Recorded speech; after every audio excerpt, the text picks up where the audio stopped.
ಮರಣದಲ್ಲಿ ಏನಿದೆ ಬದುಕಿ ಬರುವೆ ನಗುತ್ತಿರು ನೀ ಪರಮಾತ್ಮ ಹೀಗೆ ಎಂದೆಂದೋ.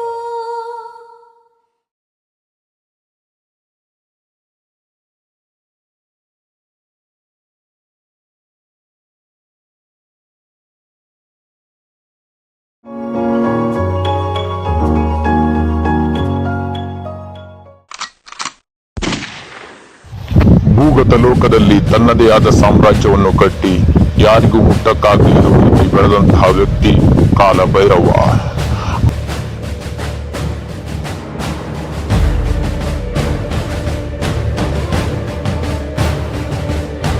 ಭಾರತದ ಮೂಲೆ ಮೂಲೆಗಳಿಂದ ಬೆಲೆ ಬಾಳುವ ವಸ್ತುಗಳನ್ನು ಕದ್ದು ಅದನ್ನು ಮುಂಬೈನಿಂದ ಖಾಸಗಿ ಸಿಪ್ ಮುಖಾಂತರ ವಿದೇಶಕ್ಕೆ ರಫ್ತು ಮಾಡ್ತಾ ಇದ್ದ. ಇವನ ಎಲ್ಲಾ ಚಟುವಟಿಕೆಗಳನ್ನು ಅರಿತಿದ್ದ ವಿಜಯ್ ಕಾಲಭೈರವನ ಸೈನ್ಯವನ್ನು ಭೇದಿಸಿ ತನ್ನ ಸ್ನೇಹಿತನೊಂದಿಗೆ ಎಲ್ಲಾ ಮಾಲನ್ನು ದೋಚಿದ್ದ. ಇದನ್ನು ತಿಳಿದ ಕಾಲಭೈರವನ ಕೋಪ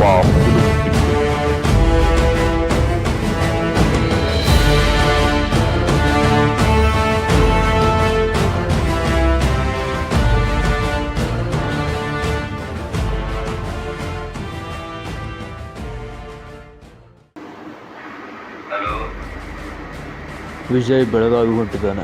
ಅದೇನು ಮಾಡ್ತೀವೋ ನನಗೆ ಗೊತ್ತಿಲ್ಲ. ನನ್ನ ಈ ಪರಿಸ್ಥಿತಿಗೆ ಕಾರಣವಾದ ಸ್ವಯಂ ಮಗನ ಸಾವು ಭೀಕರವಾಗಿರಬೇಕು. ನನ್ನ ಮಾಲು ನನ್ನ ಕೈ ಸೇರಬೇಕು. ನೀನು ಮಾಡೋ ಮುಂದಿನ ಕಾಲು ಅವನ ಸಾವಿನ ಸುದ್ದಿಯಾಗಿರ್ಬೇಕು. ಇಲ್ಲ ಅಂದ್ರೆ ನಾನು ಮಾಡೋ ಮುಂದಿನ ಫೋನ್ ಕಾಲ್ ನಿನ್ನ ಕುಟುಂಬದ ಸಾವಿನ ಸುದ್ದಿಯಾಗಿರ್ತೈತಿ. ಹುಷಾರ್. ಇವತ್ತು ಸಾಯಂಕಾಲ 6 ಗಂಟೆಗೆ ನಾನು ನಿನಗೆ ಕೊಡ್ತಾ ಇರೋ ಮನೇ ಟೈಮ್. Good bye.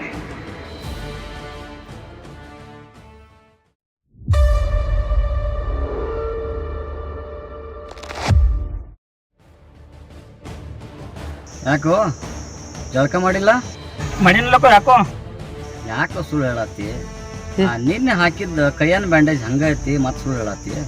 ಓ ಈಗ ಅಷ್ಟು ನಮ್ಮ ಪ್ರೀತಿಯಿಂದ ನರ್ಸ್ ಹಚ್ಚಿದವ, ಅದಕ್ಕೆ ನಾ ಇಟ್ಕೊಂಡ ಅದನ್ನ. ನೀನಿನ ಬ್ಲಡ್ ಕೊಟ್ಟನ್ಕಿಂತನೂ ಹೆಚ್ಚಾದ್ಲ ನಾಕಿ ನಿನಗೆ ನರ್ಸ? ಏನಿಲ್ಲೋ ದೋಸ್ತ್, ನೀ ಇಲ್ಲಿ ಹಾಟದಾಗಿದ್ದೀವಿ. ಎಲ್ಲ ಬೇಡ. ಪ್ರೀತಿ ಪ್ರೇಮ ಪ್ರಣಯ ಎಷ್ಟು ನೋಡಿಲ್ಲ ನಾ.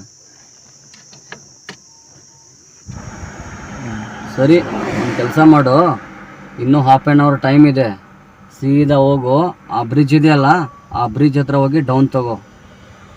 ಇನ್ನೂ ಪಾರ್ಟಿ ಬರಬೇಕು.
ಏನೋ ಮಿಸ್ ಆಯ್ತಲ್ಲ,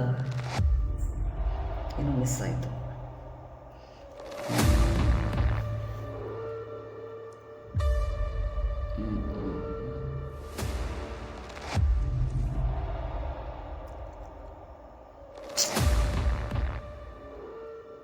ಎಸ್, ಓಕೆ.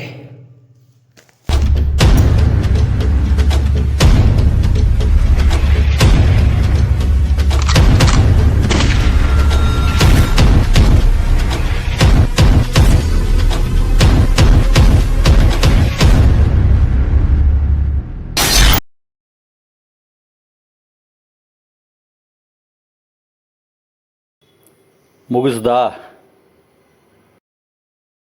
ಹಾಂ, ಮುಗಿಸ್ದೆ.